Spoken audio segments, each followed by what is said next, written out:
एक बार फिर से YouTube पर और इस क्लास में जितने भी लोग बैठे हुए, जो इस उम्मीद के साथ बैठे हुए कि हमको जो 26 दिसंबर को एग्जाम होना उसमें सफलता मिलनी चाहिए, और उस सफलता की उम्मीद से ही काफी लंबे समय से लॉकडाउन का कार्यकाल, एक साल का लंबा समय, काफी वक्त मिला, काफी लोगों ने अपने अपने स्तर से पढ़ाई की, कोई कोचिंग्स में, कोई ट्यूशन में, कोई ऑनलाइन, कोई ऑफलाइन, जिसको जहां संसाधन मिला, जिस रूप में जिसको अच्छा लगा, जहां जहां सब लोगों ने ज्वाइन किया, अपना अपना पढ़ाई किया, कोई सेल्फ स्टडी किया।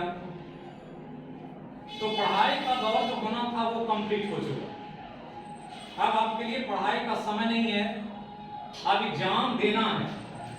अब आपके एग्जाम की घड़ी है और एग्जाम को जो कंडक्ट करना है 26 तारीख को, किसी की पहली पाली में, किसी की दूसरी पाली में। जो पढ़ाई आप कर चुके वो आपकी संपत्ति है, आपके दिमाग में, आपके विवेक में वो सब कुछ है। अब उसी संपत्ति का इस्तेमाल करना आपको एग्जाम में, कि हम उसका बेहतर इस्तेमाल कैसे कर सकते हैं। हम अपने संसाधनों का, हर का संसाधन अलग अलग होता है। हमने कहा कि एक माँ को जो संसाधन दिखा कि हम चावल से ही बच्चे को हम पहलवान बना सकते हैं, उसने उस संसाधन से दिया उसको और उसको पहलवान बनाया। तो ये नहीं सोचना है कि हमने क्या पढ़ा है, हमारा कौन विषय मजबूत है, कौन विषय कमजोर है, ये नहीं मतलब है। अब मतलब है कि जो पढ़े हैं, जो आपके पास तैयारी है, उसका हम बेहतर से बेहतर, ज्यादा से ज्यादा इस्तेमाल कैसे कर सकते हैं, इस पर काम करना है। और यही आपकी अंतिम परीक्षा की घड़ी। अब इसमें यहां पर लिखा गया एग्जाम सफलता मंत्र, how to handle the exam, 120 minute जीवन बदलने वाला, 120 मिनट जो जीवन बदलने वाला हो सकता है उनके लिए जिनका रिजल्ट हो जाता है। तो शायद जो जीवन आज जी रहे हैं वो जीवन ना हो, जीवन बदल जाए पूरी तरह से। तो 120 मिनट कैसे आप हैंडल करते हैं, किस रूप में एग्जाम में इसको मैनेज करते हैं, ये आपके लिए बहुत डिसाइडिंग फैक्टर हो। तो कैसे कैसे करना है क्या, इसके बारे में हम बहुत शॉर्टली, बहुत इंपॉर्टेंट पॉइंट जो है वो हम पॉइंट आउट कर देते हैं, उस पर ही ध्यान देना है और उसको फॉलो अप करना है। जैसे हम करते हैं वैसे हम जो कह रहे हैं उसको थोड़ा भी आप मिसमाइंड करेंगे तो एग्जाम में आपको नुकसान हो जाएगा। लेकिन जैसे कहा जाता है पॉइंट टू पॉइंट फॉलो करेंगे, आपको काफी मदद मिलेगा। और मदद इस रूप में कि आप स्कोर के मामले में कुछ फंस रहे हैं, 1 मार्क्स से, 2 मार्क्स से, 3 मार्क्स से, तो मेरा विश है कि आप सफल हो जाएंगे। और फिर हम लोग मेंस की बात करेंगे, मेंस कैसे करना। पहले हम लोग एक स्टेप पीटी तो पार करें, पीटी जब पार हो जाएगा तो मेंस के लिए हमारे पास वक्त होगा, मेंस की प्लानिंग करेंगे अलग से। तो पहला ध्यान रखना है कि ये जो बिहार दरों का एग्जाम होने वाला है 26 तारीख को, 120 मिनट का टाइम है, किसी का फर्स्ट सिटिंग में, किसी का सेकंड सिटिंग। पहला ध्यान रखना है टारगेट कि जो जनरल कैटेगरी है, तो जनरल कैटेगरी के हिसाब से आपको डिसाइड करना होगा। जनरल कैटेगरी आप मिनिमम 70% से नीचे का टारगेट लेके नहीं चले। पहला एकदम ध्यान रखना कि जनरल में 70% से नीचे पीटी में रिजल्ट नहीं हो, ये ध्यान रखना है। तो पहला आपका एम होना चाहिए कि हम 70% हमको अचीव करना। तो पहला एकदम ध्यान रखना है टारगेट कि 70% कैसे आएगा। अब इसमें ओबीसी की बात करेंगे तो 2-3 मार्क्स कम हो जाए, हो सकता है 65 पर हो जाए, हो सकता है 64 पर भी हो जाए, हो सकता है 66 पर भी हो जाए। तो इसको नहीं देना, हमको जनरल के मार्क्स पर ही फोकस करना।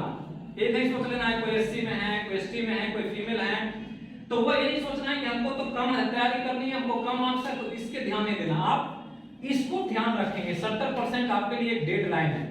आप प्लस माइनस इसमें 5 हो सकता है कि प्लस माइनस 5 मार्क्स का ऊपर नीचे हो सकता है, मतलब 70% डेडलाइन है। पिछले बार भी इसी के रेंज में गया, इस बार और स्कोर बढ़ेगा। तो पहला ध्यान रखना कि 70% आपके लिए डेडलाइन है कि 70% आना है। अब एग्जाम में जो आप बैठ रहे हैं तो पहला काम ये करना है कि पहला तो कि कोई भी हड़बड़ी नहीं करना। पहला पॉइंट है, हड़बड़ी मतलब होता है केयरलेसनेस, बिल्कुल नहीं करना। करने का मतलब होता है एक एक क्वेश्चंस को प्रॉपरली पढ़ना, एकदम ध्यान से, उसमें हाँ नहीं ऐसे वर्ड को आपको ध्यान देना कि किसमें हाँ है पॉजिटिव सेंस में क्वेश्चन पूछा गया, किसमें नेगेटिव सेंस में क्वेश्चन पूछा गया। हड़बड़ा के आप हर क्वेश्चन को पॉजिटिव सेंस में मान करके नहीं बनाएंगे। मतलब एकदम ध्यान रखना कि नहीं वर्ड छूटना नहीं चाहिए पढ़ते समय। कम से कम 5 से 10 सवाल ऐसा होगा जो नहीं लगा होगा और आप थोड़ा सा केयरलेस होंगे और वो बहुत आसान सवाल गलत हो जाएगा। तो ध्यान रखना है कि हड़बड़ी नहीं करना है। किसी भी एग्जाम के दौरान 2 घंटे में बिल्कुल काम और शांत तरीके से एकदम ध्यान से पढ़ करके क्वेश्चन आंसर करना। एक एक क्वेश्चन के प्रॉपर्ली हर लैंग्वेज को पढ़ना है कि उसमें कौन सा वर्ड इस्तेमाल किया गया है कौन सा नहीं। इसके अलावा क्वेश्चंस पढ़ने के बाद चारों ऑप्शन पर ध्यान देना। एक नहीं कि जो आपको पता है दिमाग में होता है, पूर्वाग्रह से ग्रसित होते हैं। क्वेश्चन पढ़ा और क्वेश्चन के पहले वो दिमाग में आंसर आ जाता और आंसर को टिक कर देते, बाद में पता चला कि जो क्वेश्चन था उसके हिसाब से आंसर ये नहीं था, लास्ट वाला सी या डी ऑप्शन था। तो आप चारों ऑप्शन को प्रॉपर्ली पढ़ें, एक एक ऑप्शन को ध्यान दें, क्वेश्चंस एकदम प्रॉपर्ली पढ़ें। सबसे पहला ड्यूटी यही है, ये ध्यान रखना। इसके अलावा क्वेश्चन बनाने की शुरुआत करने से पहले आप OMR शीट जो होता है इसको बहुत प्रॉपर्ली भरना है, मतलब फिलअप करना। मतलब ये नहीं कि हड़बड़ा के करना। हमने देखा है कि 5% बच्चे ऐसे होते हैं जिनका एग्जाम OMR शीट भरने के कारण खराब हो जाता है। कोई ना कोई लेटर जहां कलर करना था वहां ना करके दूसरे बॉक्स में कलर हो गया, जो लिखना हड़बड़ी में कुछ और लिखा गया और उस कारण से वो पूरा एग्जाम उनका खराब हो जाता। तो OMR शीट पर आप 5 मिनट एक्स्ट्रा टाइम दें, ये ध्यान रखना। 5 मिनट एक्स्ट्रा टाइम दें और रिलैक्स होकर भरें एक एक चीज को। हड़बड़ाएं नहीं कि क्या नाम में भरना है, क्या रोल नंबर भरना है, सिग्नेचर करना है। बहुत लोग तो एग्जाम देने के बाद ये कंफ्यूजन में रहते हैं कि हमने सिग्नेचर क्यों छोड़ दिया, हमने रोल नंबर भरा तो 1 डिजिट छूट तो नहीं गया। जो लिखना है 1 लाइन लिखना रहता है कि मान लिया स्टेटमेंट देता है कि आप हैंडराइटिंग मिलाने के लिए, वो लिखा कि नहीं रहा, बहुत लोग वो भी छोड़ के चले आते हैं। और जैसे ही वो छोड़ेंगे आप कितना भी अच्छा एग्जाम दे देंगे, आपका कॉपी चेक ही नहीं होगा, OMR शीट रीडिंग में नहीं जाएगा। तो ये ध्यान रखना है कि 5 मिनट एक्स्ट्रा टाइम दें। ये नहीं सोचे कि ये 5 मिनट हम बचा करके एग्जाम अच्छा कर लेंगे, ऐसा नहीं सोचना। आप 5 मिनट एक्स्ट्रा टाइम दें, जितना समय लगता है उससे भी ज्यादा स्लो आसान से भरें। अब इसके बाद ध्यान देना है कि जब आप जाएं तो एग्जामिनेशन हॉल में बैठने के बाद किसी से भी बात ना करें। पहला पॉइंट कि किसी से भी अगल बगल ये सोचना है जिनकी तैयारी अच्छी है उसकी बात कर रहे हैं, जो ऐसे ही एग्जाम में बैठ रहे हैं वो तो जाते ही है बात करने के लिए। आप किसी से भी बात ना करें। और दूसरा कि किसी से पूछकर कोई क्वेश्चन हल ना करें, ये ध्यान रखना। किसी से भी बगल से ये नहीं सोचे कि 2 क्वेश्चन को मदद मिल जाएगा हम उससे पूछ लेते हैं, ये ध्यान रखना। इससे आपको नुकसान हो जाएगा। हो सकता है कि बताने वाला हो तो बता भी दे, लेकिन जो भी अच्छे स्टूडेंट होते हैं जिनका तैयारी अच्छा होता वो कभी भी आपको बताएगा नहीं, और बताएगा भी तो गलत आंसर बताएगा आपको। जो कम पढ़े लिखे हैं जिनको लगता है कि मेरा रिजल्ट नहीं होगा वो बता सकते हैं आपको, और वो ऐसे लोग बताएंगे तो आपको सही बताएंगे कि नहीं ये कहना मुश्किल है। तो दूसरे के आंसर पर भरोसा ना करें, आप अपने पर विश्वास रखें और कभी भी पूछ करके सवाल बनाने का प्रयास ना करें। इसके अलावा अगला पॉइंट कि जब एग्जाम में शुरू हो जाए तो आप क्वेश्चन जब पढ़ना शुरू करते हैं तो क्वेश्चन रीडिंग करते समय ये ध्यान रखें कि हो सकता है कि आपको शुरू में 5 सवाल बहुत टफ मिल जाए जो आप बिल्कुल जान ही नहीं रहे। 5 का 10 सवाल भी हो सकता है कि ऐसा मिल जाए जो नहीं जान रहे आप। तो ये 10 सवाल पर आप हड़बड़ाना नहीं है कि ये 10 सवाल हमसे तो बना नहीं, मेरा एग्जाम खराब हो गया और इसके कारण से आपका पूरा एग्जाम खराब हो जाएगा। होता क्या है कि कुछ सेट में शुरुआत में टफ सवाल रहता है, 10 सवाल टफ है और बाद में लास्ट में पूरा का पूरा हल्का सवाल दिया हुआ। तो आप शुरू में ही हड़बड़ा गए तो हल्का भी आगे वाला खराब हो जाएगा। तो आप 5 सवाल नहीं पाने तो हड़बड़ाना नहीं, आपको पढ़ते जाना है, बनाते जाना है, पढ़ते जाना, जो बनेगा बनेगा, नहीं बनेगा नहीं बनेगा, आप पढ़ते जाएंगे आगे। तो ये ध्यान रखना है। दूसरा कि जो क्वेश्चन आपको टफ लग रहा है शुरुआती फेज में, जो पहला बार पढ़ रहे हैं उसको अटेम्प्ट नहीं लेना, आपको वही अटेम्प्ट लेना पहला अटेम्प्ट में जो पढ़ते समय फर्स्ट अटेम्प्ट में ही आपके साथ बन जाए वो क्वेश्चन। ये ध्यान रखना है। ये नहीं सोचना है कि जो नहीं आ रहा है उसको हम बना दें, अंदाज से लगा दें, ऐसा नहीं करना। फर्स्ट अटेम्प्ट में रीडिंग करते जाएं, जो जो बनते जाना है वो बनाते जाना, एकदम पूरा शुरू से 1 से लेकर 100 क्वेश्चन तक वैसे ही करें। जो इजी है वो बनेगा। और ध्यान रखना है कि 100 क्वेश्चन में 60% क्वेश्चन लगभग ऐसा होता है जो हर कोई पढ़ने वाला बना सकता है, ये ध्यान रखना। तो ये 60 क्वेश्चन में कोई गलती नहीं होना चाहिए। ये जो 100 में 60 क्वेश्चन है, इसमें एक भी गलती की गुंजाइश नहीं होनी चाहिए आपसे। कोई भी केयरलेसनेस, हड़बड़ी, कोई भी मिसमाइंड, किसी भी तरह का कलर करने से हो रहा है कि आप पांचवा है, आप तो उत्साहित होकर के पांचवा का बी है, पांचवा का बी कलर करना है और सी कलर हो गया। तो जान रहे कि पांचवा का बी था, अब क्या, आप तो सी कलर कर दिए, अब क्या होगा? तो ये काम नहीं करना। मतलब ये 60 जो इजी क्वेश्चंस है, इसमें गलती एक अपराध है आपके एग्जाम के लिए, ध्यान रखना। एक भी क्वेश्चन गलत नहीं होना चाहिए जो आसान है, वो बहुत भारी पड़ेगा आपके रिजल्ट के लिए। तो 60 क्वेश्चंस जो 100 में है, जो बहुत इजी है, उसको तो बनाना ही आपको पहला अटेम्प्ट में। इसके बाद जब 60% पूरा 100 से ऊपर तक, 1 से 100 तक बना लिया, आपको काउंटिंग में पता लग गया कि हम लगभग 60% हल कर चुके हैं, इसमें मैक्सिमम मेरा सही है, गलती की गुंजाइश इसमें नहीं, क्योंकि हमने वही बनाया है जो हम जानते हैं। जो नहीं जानते उसमें हमने छुआ भी नहीं, टच भी नहीं किया। तो आप जान रहे हैं तो इसमें गलती की गुंजाइश नहीं। अब 60% पर पहुंच चुके हैं, क्या किसी का 55 ही है? अब 55 के बाद जब दोबारा पढ़ेंगे, जब आपको दोबारा मौका मिलेगा कि हम एक से पढ़ें, तो कुछ क्वेश्चंस ऐसे मिलेंगे जिसमें दो ऑप्शन में कंफ्यूजन होगा कि ए मारे कि बी मारे। अक्सर होगा कि लग रहा है कि ए होगा कि बी होगा। तो उस स्थिति में ध्यान रखना है कि अगर ए और बी में ऑप्शन आपको लगे कि कुछ गड़बड़ी है, मतलब दो ऑप्शन में दिक्कत हो रहा, तो दो ऑप्शन वाले ऐसे क्वेश्चंस में दो चीज ध्यान रखना। पहला कि एक क्वेश्चन जो होता है स्टेटमेंट बाय, जो कथन पर आधारित होता है।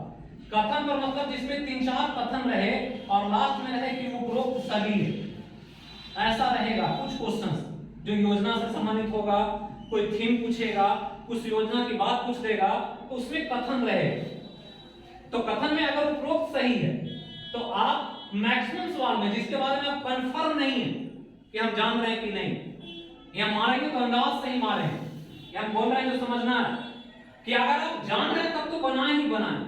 अगर नहीं जान रहे, आपके पास कोई ऑप्शन ही नहीं है, कि आपको पता ही नहीं है कि क्या होगा इसमें, तो उसमें आप ज्यादातर ऑप्शन में उपरोक्त सभी ही आंसर करेंगे।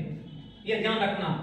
अगर ये पता लग जाए कि ये क्वेश्चन को नहीं बनेगा हमसे, हमको पता ही नहीं है, कुछ जान ही नहीं रहे हैं, तो आपको अटेम्प्ट में यही लेना है, क्या, उपरोक्त सभी। दूसरा कि कुछ क्वेश्चन ऐसा मिलेगा जिसमें 4 ऑप्शन है स्टेटमेंट वाइज, और आपको पता नहीं उसके बारे में कुछ भी।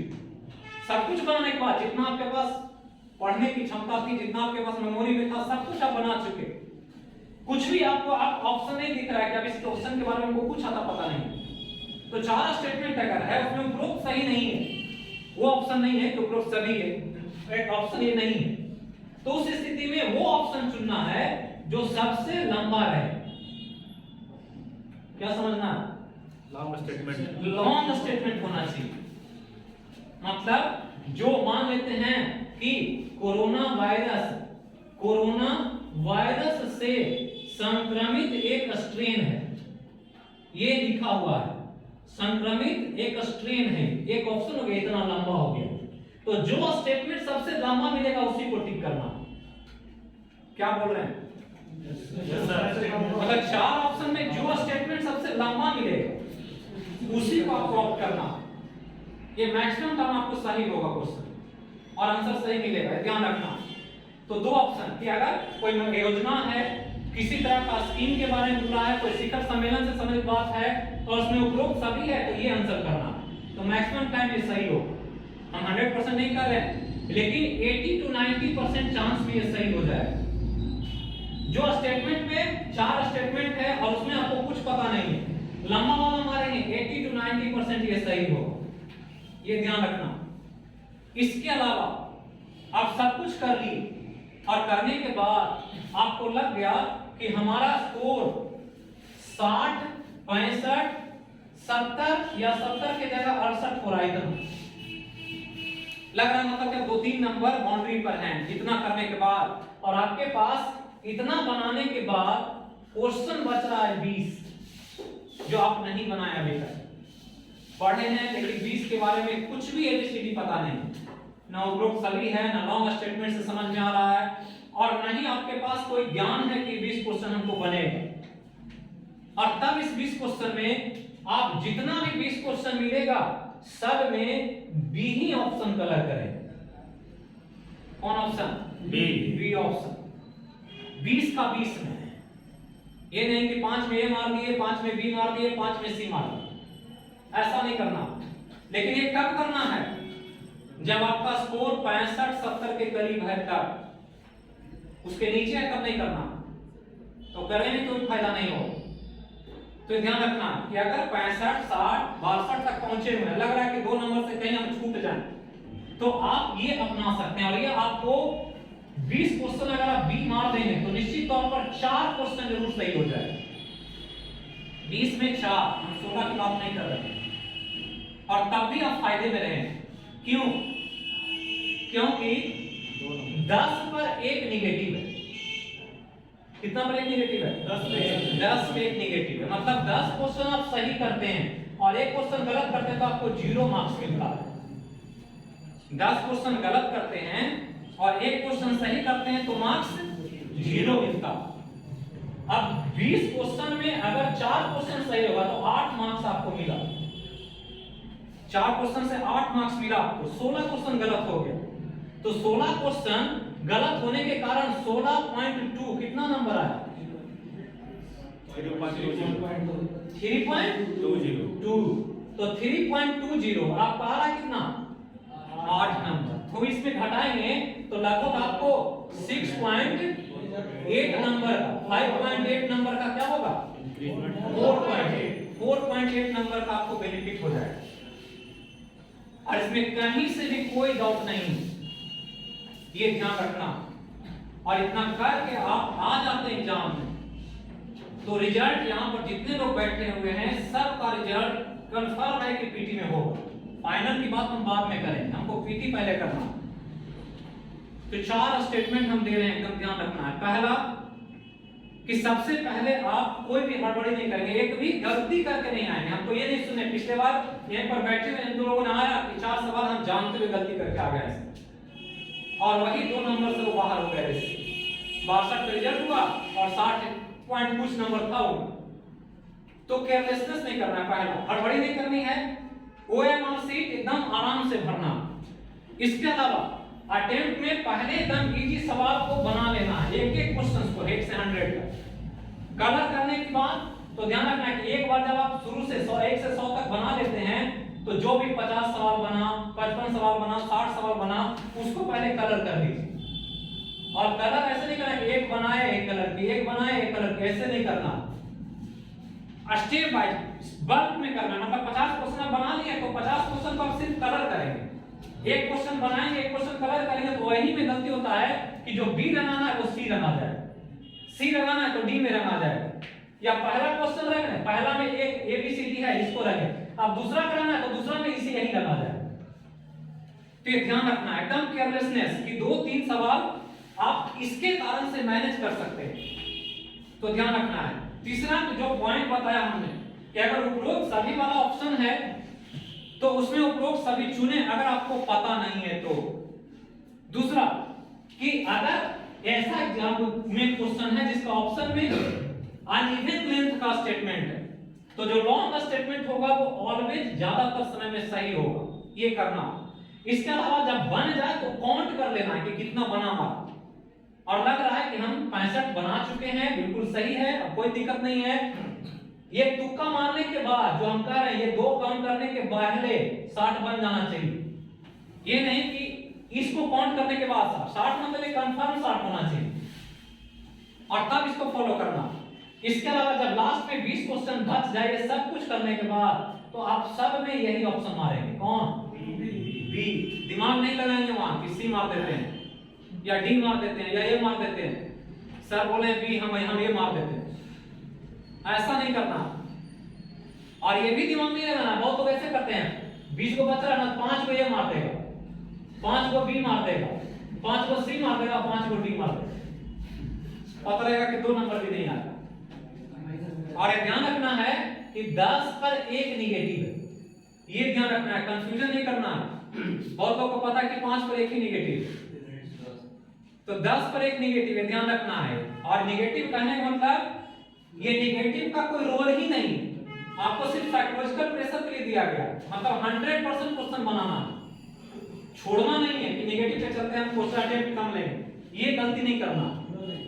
अटेम्प्ट 100% लेना, लेकिन कैसे लेना है ये हमने स्टेप बाय स्टेप बता दिया।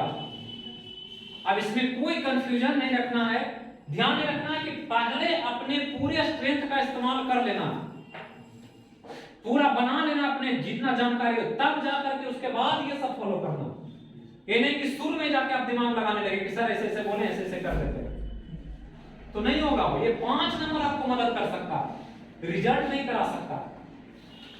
ये उनको रिजल्ट कराएगा जो बाउंड्री पर फंसे हुए, जिनकी तैयारी है।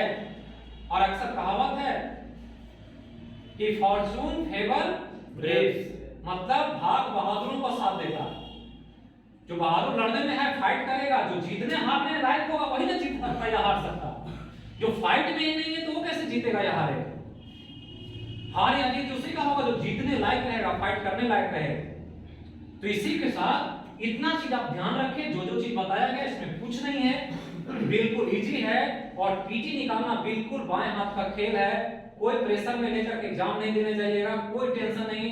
यहाँ पर जितने लोग बैठे हुए हैं, जितना लोगों ने टेस्ट दिया है, जितना क्लास किया है, जितना हम सबको जान रहे हैं, इसमें कोई ऐसे लोग नहीं हैं जो इतना स्कोर नहीं कर सकते हैं एग्जाम। ये ध्यान रखना, सबकी तैयारी है, बस आपको खुद पर विश्वास रखकर एग्जाम देना। और अभी से पढ़ाई का प्रेशर नहीं लेना है, 4 दिन जो बचा हुआ, आप अभी से ज्यादा करंट अफेयर को ही देख सकते हैं। करंट अफेयर को देखिए, और याद करने के लिए नहीं, सिर्फ रिवीजन के लिए एक नजर देखते रहना। बिहार की पतली बुक की एक जो पहले वाला पेज आता है, पूरा डाटा, बिहार की चौहद्दी, बिहार का डायमीटर, बिहार का लैटीट्यूड लॉन्गिट्यूड, बिहार का जनसंख्या, बिहार का साक्षरता दर, ये सब जरूर देख लीजिएगा। मतलब कोई भी बिहार संबंधित एक जो पतली बुक आती है उसका शुरू का 2 पेज वो जरूर देख लीजिएगा, आपको 2 से 3 क्वेश्चन आपको मदद हो जाएगा निश्चित तौर पर। बिहार की जनसंख्या से, बिहार के बजट से, कुछ जिला से एक आधो सवाल रहे, पर्यावरण से, बिहार में वन की स्थिति से रहेगा सवाल। तो ये सब ध्यान देना है, बाकी और कुछ नहीं है। मेरे तरफ से, नवजीवन की तरफ से, पूरे लोग जो भी दरोगा का एग्जाम देने जा रहे हैं, चाहे संस्थान से जुड़े हुए हैं या ऑनलाइन जुड़े हुए यूट्यूब से, कोई भी, उनको मेरी तरफ से बेल मैसेज है। उम्मीद करते हैं कि सबका रिजल्ट पीटी में होगा। Thank you sir. तो एक बार बोलिए सब मिलकर जय हो। सर इसका फर्स्ट एग्जाम क्लोजिंग